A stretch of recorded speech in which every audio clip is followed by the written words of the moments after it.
Hi Vilas, how you? எப்படி இருக்கீங்க? நலமா சிறப்பாக இருப்பீங்கன்னு நான் நம்புகிறேன். இன்றைக்கு ஒரு 3 மூலிகைகளை பற்றி நம்மளுடைய காணொளியில் பார்க்க போகிறோம். இப்போ முதல் பால் பெருக்கி. இந்த பால் பெருக்கி என்பது குழந்தைகளுக்கும் மற்றும் பெரியோர்களுக்கும் அந்த பால் பெருக்கி செடியானது மரு மற்றும் புள்ளி, கரும்புள்ளி இவைகளை நீக்கக்கூடியது பால் பெருக்கி என்னும் மூலிகை. அதற்கடுத்து நஞ்செருப்பானுடைய வேரை எடுத்து அதை பொடி செய்து பசும்பாலிலே கலக்கி குடித்தால் உடலிலே இருக்கக்கூடிய நஞ்சு மற்றும் வயிற்றிலே இருக்கக்கூடிய நஞ்சுகளை அனைத்தும் நீங்கும் என்பதிலே ஐயமில்லை. அதே போல் கல்கலக்கின்னு ஒரு செடி இருக்குது.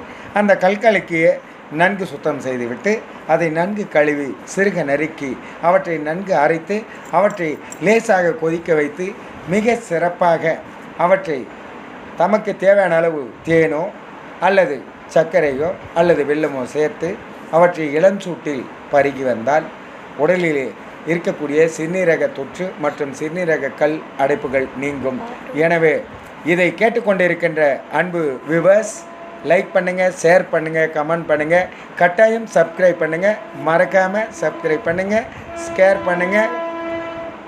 ஷேர் பண்ணுங்கள், கமெண்ட் பண்ணுங்கள், லைக் பண்ணுங்கள். நன்றி, மகிழ்ச்சி, பாய். மீண்டும் அடுத்த மூலிகையோடு சந்திப்போம்.